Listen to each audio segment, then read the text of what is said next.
The First World War changed the lives of everyone in so many ways, and some ways are certainly more obvious than others. But somewhat unexpectedly, it also shaped the fate of photography.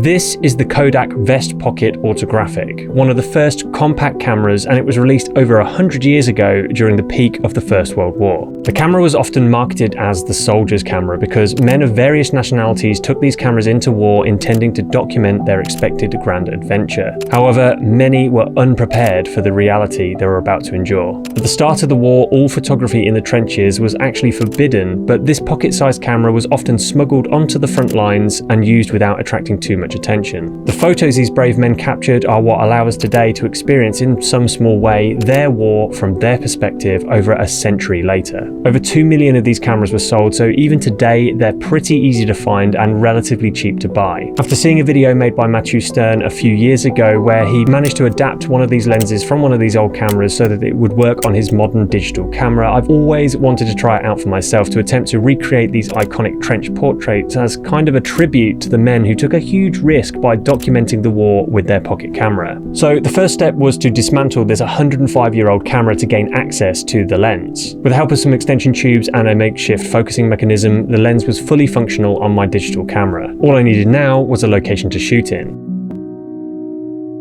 Hidden away in the Kentish countryside lies Hawthorne Trench, which is a huge replica World War I trench system that spans over 200 metres. This incredible location was created by a father and son duo who used a mixture of historical images and military order books to make this site as accurate as possible. The trenches here were created to mimic those used at the Battle of the Somme, which was one of the largest and bloodiest battles of the First World War. And some of the British soldiers who fought at the Somme were carrying Vest pocket cameras, and the photos they took gave us a glimpse into the chaos and horror that they faced. So in order to help us facilitate the shoot, the team at Hawthorne Trench kindly let us borrow some of their World War I equipment, including a British uniform and rifle. We were also lucky enough to recruit the help of London-based actor Josh Lendon, who kindly donated his time to pose for these photos. And here's what we created.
By the end of the war in 1918, the ban on photography at the front was finally lifted, and this was partly in thanks to cameras like this Kodak Vest Pocket camera and also the brave men who carried them to war despite the personal risk.